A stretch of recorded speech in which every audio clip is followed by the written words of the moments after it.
gentlemen. How are you today? Good morning. Good morning. I'm almost awake, so this is good. Thanks so much for joining me today and supporting our program. I'm actually pretty excited to talk to you guys about our industry perspective here on combating cyber threats. So I thought the way I would kick off things today is just ask both of you to tell the audience a little bit about yourselves, a little bit about your background, your career track, how you've arrived at the roles you hold now for your organizations, and what you do in them. Cool.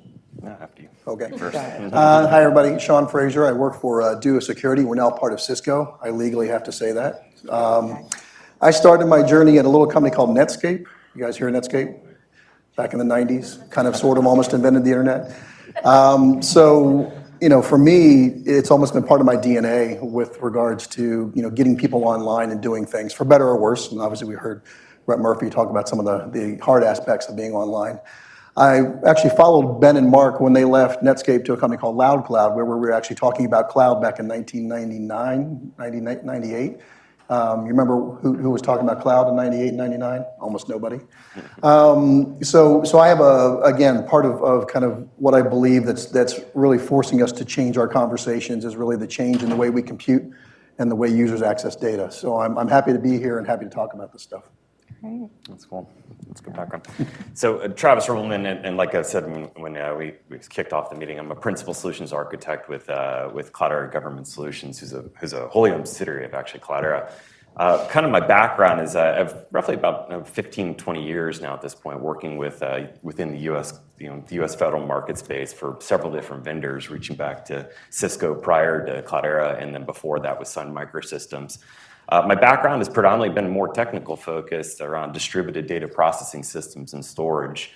And now with Cloudera, that's a prime area where we're applying that on the software side across commoditized systems and into the cloud architectures that are predominant in the industry right now. Great. Sounds like a lot of companies you all hang out in, pop through. We're all friends. It's a small world. community. I want to ask each one of you a specific question, and then I'm going to go into a couple of areas where we can get some perspective from both of you on the same. So Sean, let me ask you, I know your work focuses on IT modernization, cloud services.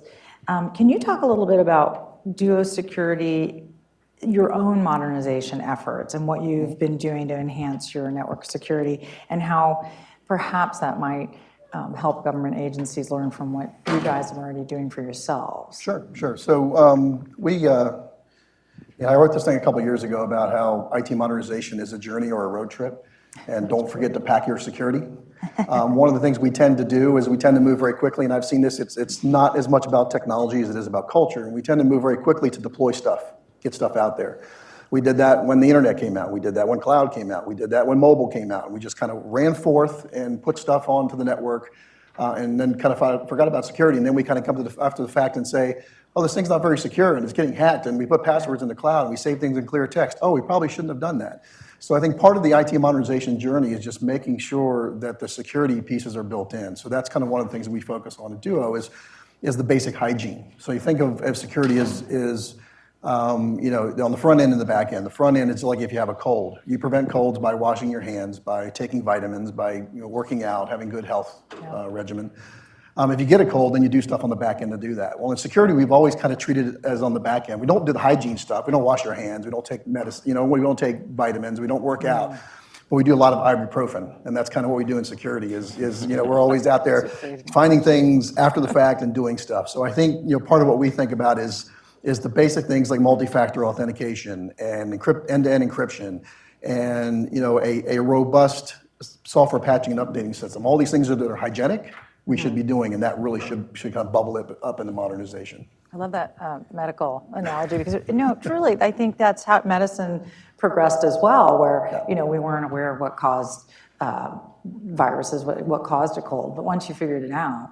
Just make it part of your daily routine to... Exactly. Tylenol solves everything. There you go, yeah. Travis, I know a big focus of Cloudera's work with agencies is helping them counter cyber threats, specifically using your platform and enterprise data cloud.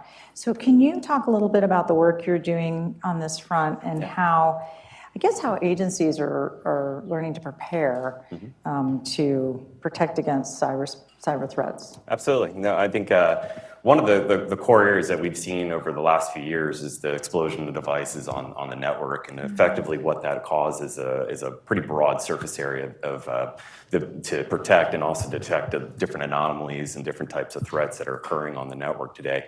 And what we've found with working with a lot of our customers is that the traditional tool sets that are available in the industry, such as traditional SIM style tools, are relatively constrained from the ability to scale to accommodate the influx of huge volumes of data that come from all these different disconnected devices or connected devices, as well as the broad spectrum of the variety of that data coming into the network, and the ability of data analysts and data scientists to actually start working with it.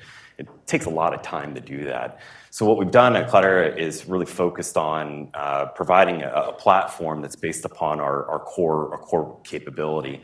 And then over the last year, with the merger with Hortonworks, we've seen a pretty large evolution of that, and that's what we call the Cloudera data platform specifically. And when I look at it, it's really an open source framework that encompasses multifunction, different analytics that can be applied against the data that's stored on the platform. And then at the heart of it, to your point around security and governance, is baked into that. So meeting compliance and the different regulations that our customers have to work in is kind of a critical aspect of what we provide. Layered on top of that is what we call the Cloudera Cyber Platform, which is a piece that was basically a cybersecurity framework that was created by Cisco and given back into the open source community underneath the project called Apache Metron. And it's a very powerful framework that rides upon an open source community platform and then leverages a lot of the tool sets that are able on the platform. It solves the ability to ingest huge volumes of data and actually work with that data with different type of tool sets. So it's an enabler from a technology perspective. Scale, that's all I hear Absolutely. about. Huge scale. Just all the data that we are producing. So today, this morning, I don't know if you guys were here earlier, but we heard a lot about priorities in cyber defense. We heard a session on recruiting and hiring. We've heard about threats facing our nation in general and in legislation and technology. All these things are meant to secure our government systems. But since you two spend a lot of time literally in the trenches working, I wanted to ask both of you, what are you seeing in government agencies? Where are they struggling in regards to their cyber programs? And what are some perhaps recommendations for how to, focus on those and resolve the challenges? How much time do I have to go through? Well, we have a little bit of time, so I think 2 minutes each. I think all of the above, right? I mean, we talked about hiring. You can't hire enough good people. I mean, I live in the Bay Area where, everyone I live around, everyone I work around is a technology person. I go to Starbucks and I just hear technology conversations, which is one of the reasons why I'm there. And we have trouble retaining talent. So I imagine here in public sector and government agencies, they're having trouble finding that kind of cream of the crop. Cyber talent is not easy, so that's one part of it. There's also kind of a culture shift that has to happen. This is not a technology problem. There's plenty of technology. We all have technology. We all can sell you technology. But there's a culture problem about, again, thinking about hygienic versus kind of reactive security and the things you bake into there. Looking at your environment and figuring out, okay, do I really know what's in my environment? I'll give you a good example. There was a government agency I worked with who was thinking about deploying their very first mobile app. And it was a big deal for them. They had a lot of resources lined up. Of course, I had to convince them to do security resources because they weren't thinking about security. A lot of resources lined up, big press release, all kinds of things going on there. And we were sitting down in a meeting. I said, well, you realize there are 18 apps associated with your agency in the App Store already. And they're like, no, that's not possible. It's like, it's absolutely possible. So I pulled it up on my phone and said, here are the 18 apps associated with your agency already. And they're like, oh, shit. We had no idea that was going on. So that problem, kind of inventory problem, knowing what's going on, kind of herding the cats in your environment and being able to say, I can provide you with a platform to do this that is secure. Because the problem is that these guys are going out building these apps and saying, I don't want to talk to IT because they're going to tell me I can't do this, I can't do that, I'm not going to do this, all other stuff. So I'll just put it in the App Store and boom, it's done. So that culture shift has to happen. What do you think? That's a good point. No, it's excellent. Yeah, so one, I think it was hit on it pretty well, is obviously a pretty large shortage of cybersecurity practitioners in the market today. And then also who offer domain expertise around a lot of these different problems that we're trying to solve in protecting networks and so forth. The other aspect of it is that there's a very large shortage of data scientists in the market in order to actually create a lot of the machine learning, different machine learning type products that can be leveraged in those type of architectures. And beyond that, there's a disconnect between those two. Finding that middle ground that has both of that is very, very rare right now. So alongside of that, what we found from a lot of the customers that we've spoken with is they need a tool set that enables them to rapidly get insight into their data and be able to do that at extremely large scale without dropping data on the floor, essentially. So a lot of the traditional tool sets that they're using in legacy architectures, back to the modernization piece, does start to drop off data because they can only retain a certain amount because of cost reasons mainly. So that's one piece, is that they're working towards modernization of the existing architectures, but at the same time enabling the resources that they have with those architectures. Talent, resources. Doesn't it always come down to that? Absolutely. Whatever the problem is. So you mentioned advanced technology tools. I know at Defense One and also at NextGov, we do a lot of coverage on advanced technology tools, AI, machine learning, what the promise of what they're going to provide to all of us and to government agencies in particular. We're going to gain a lot of efficiencies and accuracy. So my question for the two of you is, from your perspective, how are these tools like machine learning and automation helping agencies like strengthen their cyber posture? How are these tools fulfilling a promise for to counter threats, cyber threats in particular? So I think it's going to be huge. I think right now we're still in the fake it till you make it stage of AI and ML. I love the meme, the Scooby-Doo meme, where they pull the curtain off that guy and it says AI, ML, pull it off, and it's just if-then statements, right? Because that's pretty much where we are still. Again, I live in the Bay Area, and I hear people talk about this, and they're still hiring people in back dark rooms to do a lot of this stuff and do this machination to kind of pretend they got AI. But I do think it's applicable, and I do think we're going to get to the point where you're going to need it because the adversaries will have it. I mean, the problem is the adversaries apply all this technology way before we do because they got no risk, right? For them, it's like, if it fails, I don't care, I'll move on to the next thing, and they move very fast, and we tend to move very slow as defensive people. So they will probably prove it out. If you think about how the internet started, the internet was proved out from the perspective of e-commerce, and it wasn't the most kind of tried and true enterprises that were proving out this technology, like credit card acceptance and pushing content to the internet, right? It was a little bit of the nefarious people. So I think that the attackers will start using stuff probably before we do, but we're going to have to leverage it in a defensive tactic because it's really going to be the only way we can do this. Because Travis points out, we don't have enough people, so we're going to have to automate the crap out of all this stuff. Absolutely, yeah, absolutely. There's like two different things. Really, you've got the machine learning and data science side, but on the other side, on the inverse side, you also have the actual collection and bringing data into the system.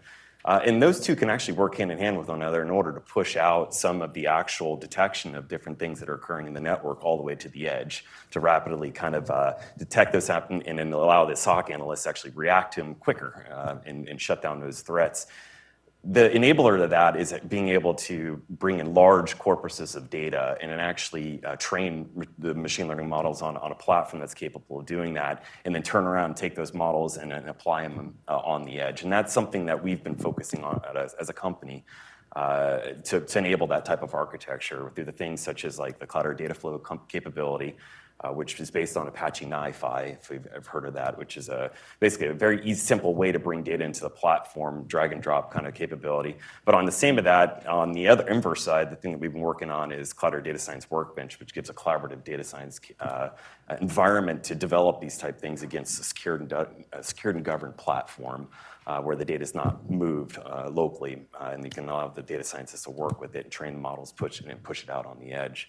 Really, what that comes down to is the ability to rapidly allow data scientists to focus on that aspect of their work versus the aspect of data curation, cleansing, and all other pieces. A lot of that's handled on the front end to bring the data into the system.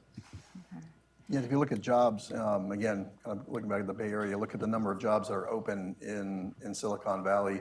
I think the greatest percentage of them is data science and data jobs and AI jobs. So as far as where the growth is, absolutely, it's right there. Yeah, and I think that we found additionally that the fact of having large corpuses of data to train a model makes them more accurate to be able to define those more persistent, latent type of threats in the network, such as the APT subject area. So it seems like these are the things that you're already, moving into. So let's crystal ball it a little bit. At Defense One and NextGov, we like to talk about the future a lot. But from your vantage point, because you're seeing a lot of what's developing, what trends are you watching in cyber? And I guess my favorite question to ask is, what is the one thing you think people aren't talking about enough? So I think some of the trends are what we've already talked about, which is having applicable automated constructs for dealing with this stuff in a much quicker way. Okay. So I think that having those things is certainly very important. I think that also one of the things we don't tend to talk about, as I mentioned earlier, is it being a culture issue, not a technology issue, where we have to have a more kind of robust culture around threat. So being able to kind of focus kind of threat data. So obviously CrowdStrike's a great company. Cisco has a division called Talos, where we offer a lot of free threat data that our threat hunters find. And if you get one thing out of what I say today, follow Talos on Twitter. And they have a podcast that they would do every Friday called Beers with Talos, and it's got beers and security, so two of my favorite things. So they tend to talk about what the threats are, so I think operationalizing that is going to become more and more important. And again, it all kind of dovetails with automation. But I think culturally, I think Rep Murphy said it really well in that, we don't instill this in our culture from a very early age, right? We do fire drills in schools. We don't do cyber drills. We need to do cyber drills. If your kids sign up for Facebook, God help them. If they sign up for Facebook, make sure they use 2FA. Make sure they're understanding what these security constructs are, so when they get out into the world, they're part of the solution, not part of the problem. My kids say that Facebook is for old people. It is. Facebook is that word for all. They only do Instagram. Same thing. If they do Instagram, multi-factor authentication, make sure they're looking at the protection, make sure they're looking at the locks for encryption, right? Train them to know all these things inherently. No, so one of the things I'm watching next year really is around data privacy rights, and that we've heard a lot of what's going on in the world today. But that intersection of that, alongside of our ability of our analysts and so forth to be able to track across economic boundaries, and then while still providing those guarantees around the data privacy, data rights, and so forth. I think that's kind of an area that's still evolving around that, and how our organizations actually can protect, or not protect, but know who, what, when, and where is of who's accessing that data and where that data resides and so forth to comply with those regulations. The other piece that I'm kind of watching too as well is really around the explosion of containerization and different orchestration engines in the actual in the technology market today. And really that creates a transient type of workflow for new applications coming online and being turned down. And the ability to actually still retain a lot of the actual those artifacts from those environments for intrusion detection and so forth. Really, in order to be able to accommodate those different architectures, we have to look at a new way of actually bringing that data into the environment and basically automating that type of those type of workflows with the cybersecurity type of use cases. We only have about a minute left, so I'm going to ask each of you just any advice you have for our government readers, listeners, and folks watching today and here today. So I would say plan for the inevitable of getting out of the IT business. And what I mean by that is obviously that's not going to happen in my lifetime. I know this. But I think back to work that I've done in other organizations where a big soap company I worked with, and they spent hundreds of millions of dollars on IT. They weren't an IT company. At the end of the day, they sold soap for a living. So government agencies are the same way. You deliver services to citizens, you deliver services to contractors and the people you work with. You're not IT organizations. So cloud is helping with that. Mobility is helping with that. Travis talked about the fact that this automation, and go fast. I'm all about going fast, but make sure you're doing security as part of that. The other tidbit I'll leave you with, I talked about Talos. The other tidbit I'll leave you with is there's a group called Duo Labs that released a fundamental product yesterday that does ICAM policy automation and review in Amazon. So if you're doing Amazon, a lot of people doing Amazon AWS, which is awesome. You can go fast, you can deploy stuff, but you got to bake the security in when you're deploying it, because otherwise that fast thing is just going to hurt you, not help you. That's great points. I'll also echo kind of the one piece about trust the open and really trust the open source ecosystem community, in that they're rapidly putting together new capabilities into the market that can help with keeping up with pace with a lot of different bad actors in the world. So that's one thing I would say is look at companies that are using those open source ecosystems component to put out new solutions into the market, and trust that they're doing the best interest for it. Great. Well, thank you so much for joining me. I thought this was terrific. And we'll see you next time, I hope. Come again. Thanks so much. Thanks, everybody.